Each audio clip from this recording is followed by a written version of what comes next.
guys in the group still talk about Altamont ever and what happened there? And is that faded? We talk about it, yes, but I'd sooner have any like theories to forget about it. Yeah. It's just a very unfortunate thing. It was the last show of a tour, and we weren't going to do it. It was just a live concert. Yeah. A free concert that was set up a few days before, and there was 300,000 people there. There was only 30 people fighting. Almost all the audience never even saw it. Didn't even know what was going on.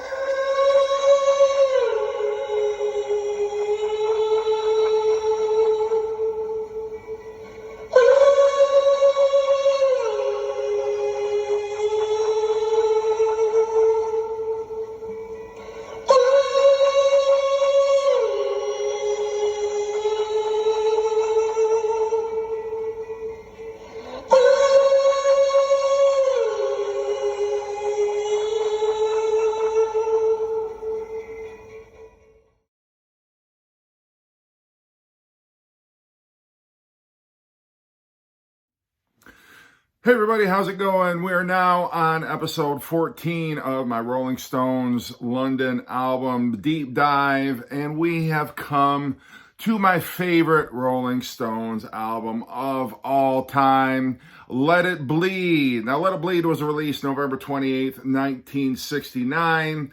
The sessions began as early as November 1968, when You Can't Always Get What You Want was first recorded, but they began in earnest in February of 1969, and they continued on through July of 1969, almost up to the point where the Rolling Stones left for their North American tour.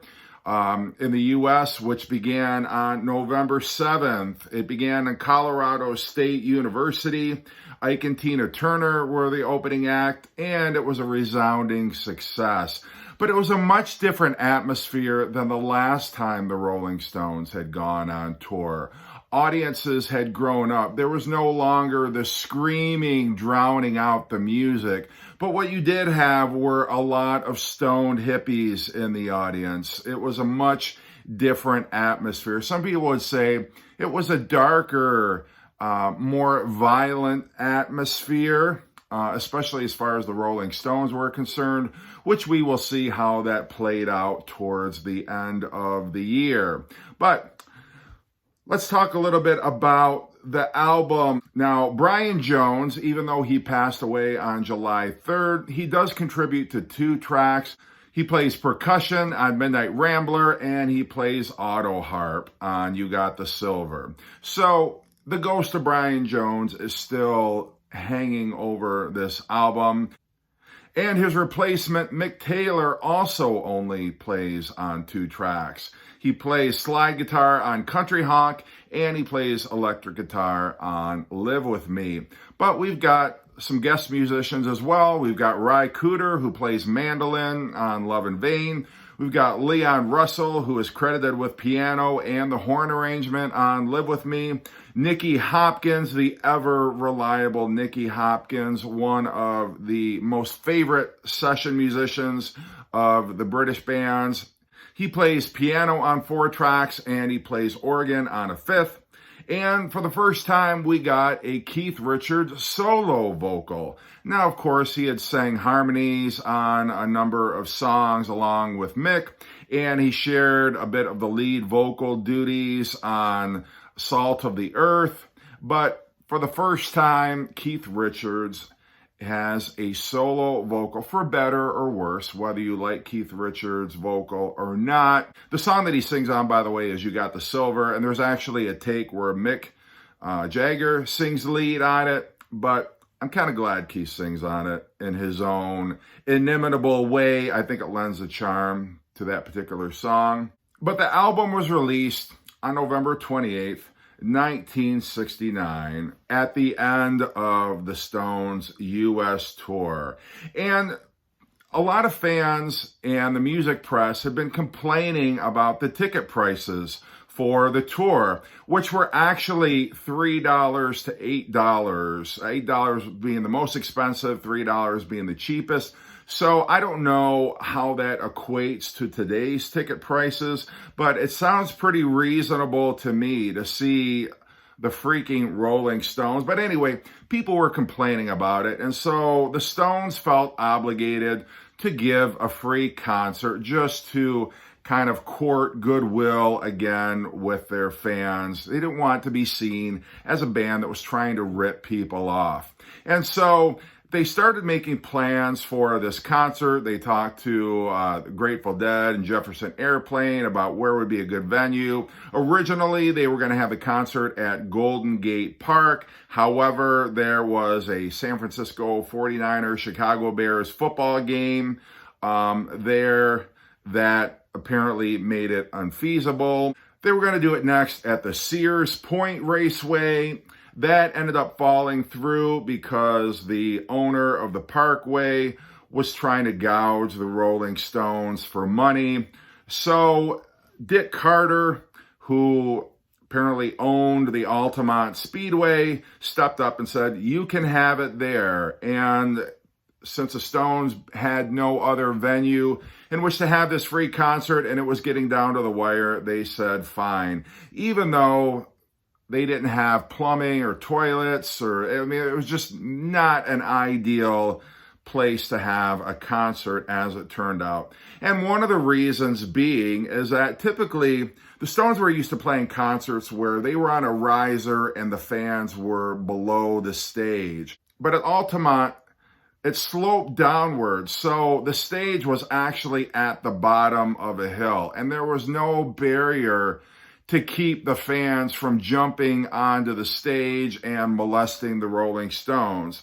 And so the decision was made in consultation with the Grateful Dead, in consultation with Sam Cutler, who was one of the people promoting and arranging this particular concert. We could have the local chapter of the Hell's Angel there to keep people off the stage. And I know there have been reports that they were hired as security, but that is not true. The Hell's Angels, by all accounts, were just there to form a barrier between the stage and between the fans. And if you believe the stories that were told back then, they were paid in beer. So they had brought $500 worth of beer for the Hell's Angels and said, well, you just keep people off the stage. Well, of course, we know what happened. 300,000 people showed up to this concert. They were unruly hippies. They were hopped up on LSD and methamphetamines and other drugs.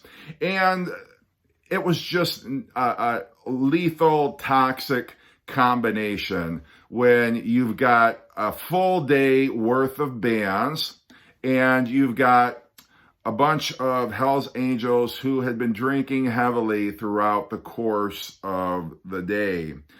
There were other acts besides the Rolling Stones. Santana opened. There were the Flying Burrito Brothers, Crosby, Stills, Nash and Young, Jefferson Airplane. The Grateful Dead were supposed to play, but when they got wind of the fact, talking with Jefferson Airplane, that their singer Marty Balin had been punched in the face, and probably Marty Balin deserved to be punched in the face. He seems kind of like an asshole. But anyway, that's neither here nor there. But Grateful Dead heard about all the bad stuff that was going down, and they got right back in their helicopter and said, we're getting the hell out of here. Otherwise, the Grateful Dead would have been there. So, Rolling Stones, it's now dark. The Rolling Stones get on stage, and it's sort of at the peak of the chaos and the violence. You've got Hell's Angels with sawed-off pool cues who are beating the hell out of fans. You got fans who are drunk, fans who are high, fans who are on LSD, tripping out of their minds. And so you've got this back and forth. And I know the Hell's Angels have been painted to be the villains in all of this. And to a large extent, that's true. But I think a lot of the fans were probably also to some extent responsible by their behaviors. If you've seen any of the footage, a lot of them seem like they're totally wasted out of their minds. And so it did not need to escalate to violence, but it happened. All right? How are we doing over there? All right? Can we still make it down the front? Meredith Hunter was stabbed by one of the Hell's Angels. And nobody deserves to get stabbed. Nobody deserved to die. However, he was brandishing a pistol. He was high on methamphetamines, and he was trying to get onto the stage. And the Hell's Angels kept trying to push him back. There's footage where he actually gets stabbed, and he does have a gun in his hand. And the Hell's Angel who stabbed him, charges against him were dropped after the prosecutor saw the footage where it was very clear that Meredith Hunter had a gun. Now, it's a tragedy to be sure. He should not have died. And I'm not here to, render judgment on either party. But certainly, it didn't have to go down that way, but it did. And it really, unfortunately, kind of cast a dark shadow over the Rolling Stones and the 60s for a long while. It's not the way you want to end the decade, particularly if you're the Rolling Stones. You're trying to give a free concert. I believe their hearts were in the right place, but it was just not a well thought out venture there that they undertook.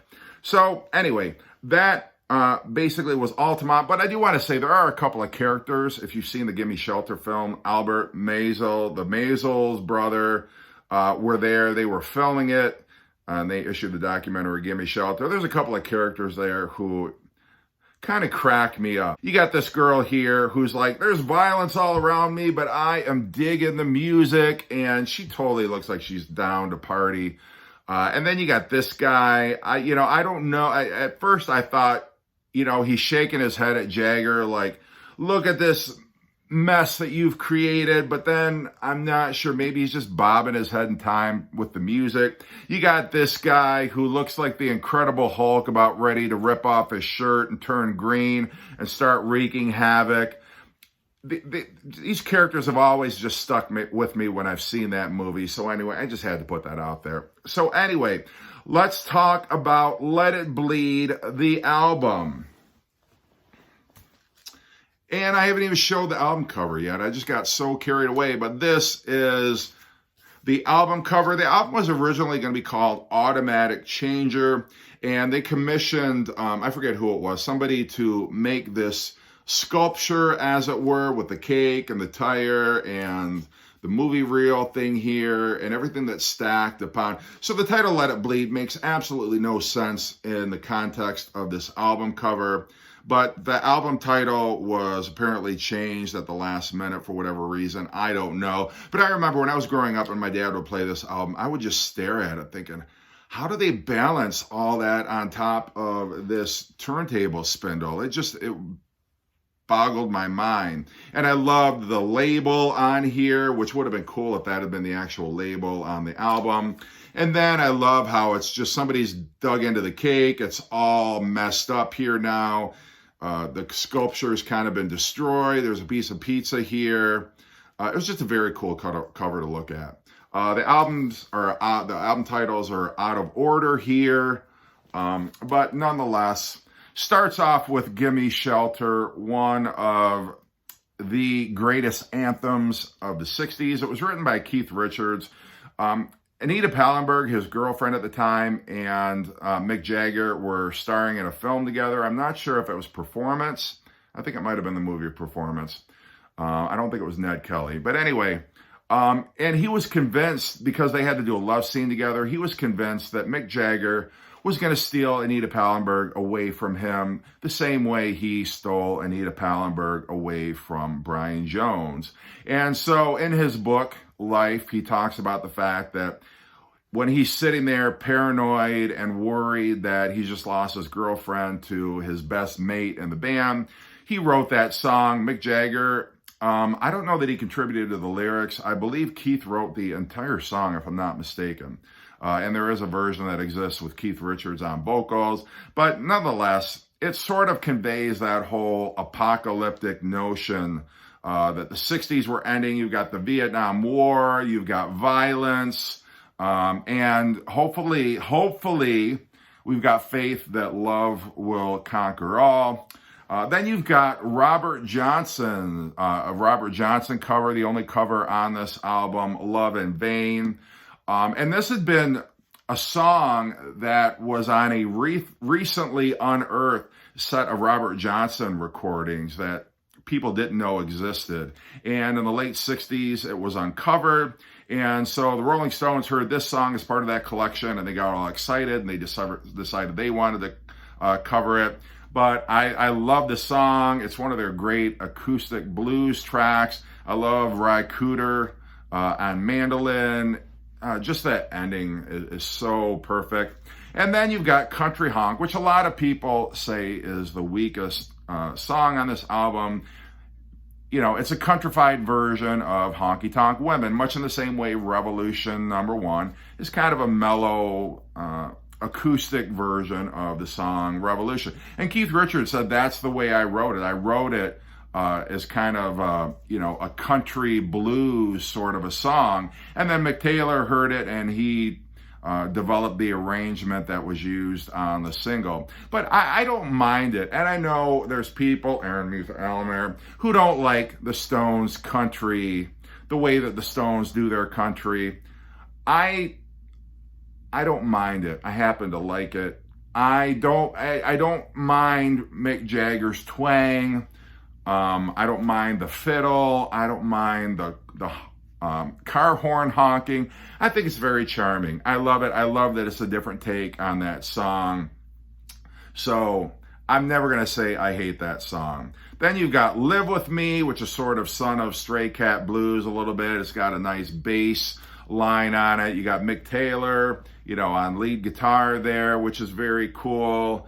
You got Leon Russell on piano. So it's just a great mix. I love the song. And then it goes into the title track, which, this is what the Rolling Stones' 8th studio album, and the very first where they actually took a song as the title of the album. But I think it's just perfect. At the beginning, it doesn't even sound like Mick Jagger. Well, we all need that. Well, we all need that part of it. I can't mimic his voice, but it almost doesn't sound like Mick Jagger. And I love when Mick Jagger tries not to sound like Mick Jagger.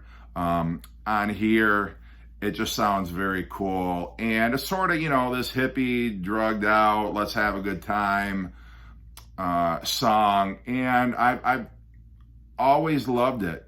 It's one of the songs that was my dad's favorite that he would always play on here. And I think that's one of the reasons why I like it so much, because I've heard it since I was a wee lad.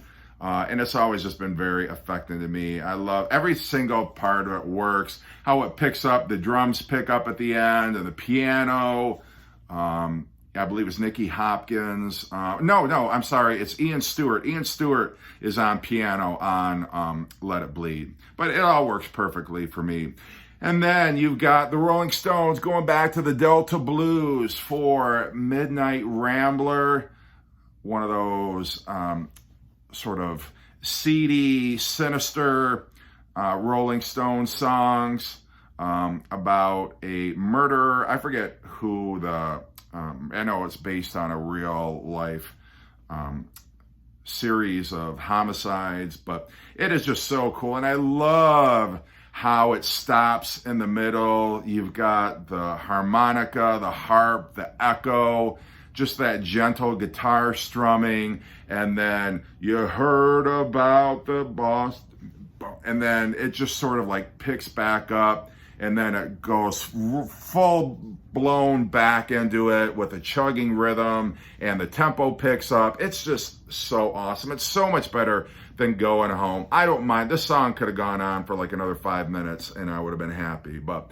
if it did, we wouldn't get the other gems on here. Okay, you got the silver. If people are going to complain about any two songs on this album, it's going to be Country Honk, and it's going to be You Got the Silver, because it's another kind of a country blues song. It's got Keith Richards on his slurred, kind of drunken, raw vocal. But I don't mind. I do not care. I like the song. And if you don't, that's perfectly fine. I understand. And then we have Monkey Man, which I love that Nicky Hopkins piano intro. It's so haunting. It's so beautiful. It is one of my favorite rock and roll intros of all time. And again, you got drugged out lyrics. It's the end of the 60s. And the lyrics don't entirely make sense. I have no idea what Mick is singing about. What's a monkey got to do with it? Who the hell is a monkey man? But it doesn't matter because the song is one of my favorite Rolling Stone rockers of all time. And then you have right into a boys choir going into You Can't Always Get What You Want. And if you heard the B-side of Honky Tonk Women, which was You Can't Always Get What You Want, boy, what a sea change. Jack Nietzsche, I believe, is the one who arranged the choir. But it's such a spectacular, iconic, anthemic song, a great way to end the 60s on a high musical note. When what I did not realize until I did research for this episode, Charlie Watts doesn't play drums on this song. It's the only song on the album he doesn't play drums on. Jimmy Miller plays drums because apparently Charlie Watts couldn't get the rhythm right. So kind of like Paul McCartney played drums on Back in the USSR because Ringo couldn't get the rhythm right. Jimmy Miller stepped in and plays drums on You Can't Always Get What You Want. Yeah, he does. I had no idea. But anyway, it's the perfect album for me and my favorite Rolling Stones album. Now I have this copy, which I don't know what pressing this is. I'd love to say it's an original 1969 pressing. It may be, it may not. I don't know. This is a 180 gram remastered when they were doing the Rolling Stones remasters here. So it does have a custom label. I've got it on cassette here. I love this album so much. Got the original CD version. And I've got the SACD version, which replicates very faithfully the back cover, but then when you open it up, ooh, you got the little figurines that were on the cake, so that's pretty cool. And then it opens up and you've got the credits right there. So this CD sounds amazing, by the way. One of the best sounding CDs in my collection. If you love this album, invest in the SACD. You will not be sorry. So this may or may not be my last deep dive episode. I might get into Get Your Yayas Out, but I got to tell you, a lot of work goes into these episodes, and I'm getting a little burned out, getting a little tired, so we will see. But anyway, thank you all for watching. Thank you for commenting. I love you all, and take care.